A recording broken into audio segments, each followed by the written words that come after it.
ಬಲ, ಬುದ್ಧಿ ಮತ್ತು ಭಕ್ತಿಗೆ ದೊಡ್ಡ ಹೆಸರು ಅಂತ ಅಂದರೆ ಅದು ನಮ್ಮ ಪ್ರಭು ಶ್ರೀರಾಮನ ಪರಮ ಭಕ್ತ ಶ್ರೀ ಆಂಜನೇಯ.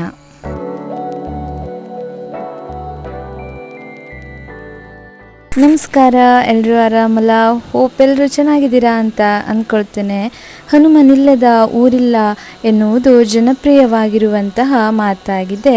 ಹಾಗೆ ಕರ್ನಾಟಕದ ಪ್ರತಿಯೊಂದು ಸ್ಥಳದಲ್ಲೂ ಹನುಮನ ಆವಾಸವಿದೆ ಎಂದು ಹೇಳಲಾಗುತ್ತದೆ.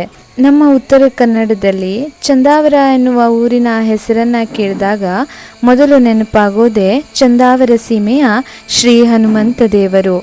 ವಾಯುಪುತ್ರ, ಆಂಜನೇಯ, ಬಜರಂಗಬಲಿ ಹೀಗೆ ನಾನಾ ಹೆಸರುಗಳಿಂದ ಕರೆಯಲ್ಪಡುವ ಭಕ್ತರ ಹೃದಯದಲ್ಲಿ ನೆಲೆಸಿರುವಂತಹ, ತನ್ನನ್ನು ನಂಬಿ ಬಂದಿರುವಂತಹ ಭಕ್ತರನ್ನು ಸದಾ ಕಾಪಾಡುತ್ತಾ ಅಸಂಖ್ಯಾತ ಭಕ್ತರ ಪ್ರಾಣದೇವರಾಗಿ ಭಗವಾನ್ ಶ್ರೀ ಆಂಜನೇಯ ಈ ಕ್ಷೇತ್ರದಲ್ಲಿ ನೆಲೆಸಿದ್ದಾರೆ. 2 ಹನುಮನ ಮೂರ್ತಿಗಳನ್ನು ಹೊಂದಿರುವ, ಅಸಂಖ್ಯಾತ ಭಕ್ತರನ್ನು ಆಶೀರ್ವದಿಸುತ್ತಿರುವ ಕರ್ನಾಟಕದ ಉತ್ತರ ಕನ್ನಡ ಜಿಲ್ಲೆಯ ಕುಮಟಾ ಹಾಗೂ ಹೊನ್ನಾವರ ತಾಲೂಕಿನ ಗಡಿಯಲ್ಲಿ ನೆಲೆಸಿರುವಂತಹ ಚಂದಾವರ ಸೀಮೆಯ ಶ್ರೀ ಹನುಮಂತ ದೇವರು ಎಂದೇ ಪ್ರಸಿದ್ಧಿಯಾಗಿರುವಂತಹ ಈ ದೇವಸ್ಥಾನ ಸುಮಾರು 1600 ವರ್ಷಗಳಷ್ಟು ಹಳೆಯದಾದ ಇತಿಹಾಸವನ್ನು ಹೊಂದಿದೆ.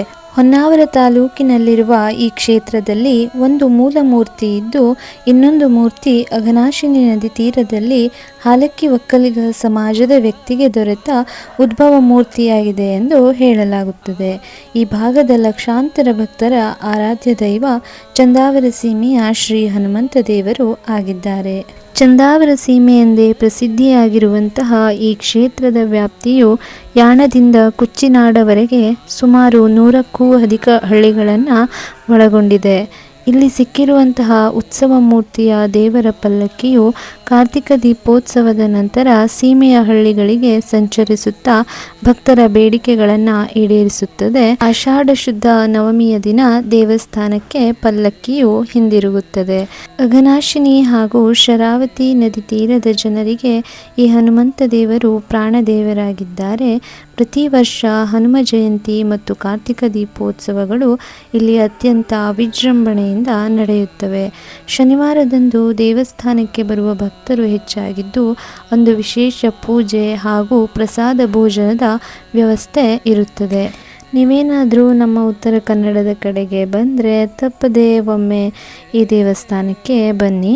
ಈ ದೇವಸ್ಥಾನಕ್ಕೆ ಕುಮಟಾದಿಂದ 10 ಕಿಲೋಮೀಟರ್ ಅಂತರವಿದ್ದರೆ ಹೊನ್ನಾವರದಿಂದ 14 ಕಿಲೋಮೀಟರ್ ಅಂತರವಿದೆ. ಹಾಗೆ ಕರಿಕಾನ ಪರಮೇಶ್ವರಿ ದೇವಸ್ಥಾನದಿಂದ ಕೇವಲ 11 ಕಿಲೋಮೀಟರ್ ಅಂತರ ಈ ದೇವಸ್ಥಾನಕ್ಕೆ ಇದೆ. ಈ ದೇವಸ್ಥಾನ ಪ್ರತಿನಿತ್ಯ ಬೆಳಿಗ್ಗೆ 9 ಗಂಟೆಯಿಂದ ಮಧ್ಯಾಹ್ನ 2 ಗಂಟೆಯವರೆಗೆ, ಸಂಜೆ 4 ಗಂಟೆಯಿಂದ 9 ಗಂಟೆಯವರೆಗೆ ತೆರೆದಿರುತ್ತದೆ. ಹಾಗೆ ಶನಿವಾರ ಬೆಳಿಗ್ಗೆ 9 ಗಂಟೆಯಿಂದ ಮಧ್ಯಾಹ್ನ 2:30 ಗಂಟೆ, ಸಂಜೆ 4ರಿಂದ 9 ಗಂಟೆಯವರೆಗೆ ತೆರೆದಿರುತ್ತದೆ. ನೀವು ಕೂಡ ಒಮ್ಮೆ ಈ ಕ್ಷೇತ್ರಕ್ಕೆ ಬನ್ನಿ.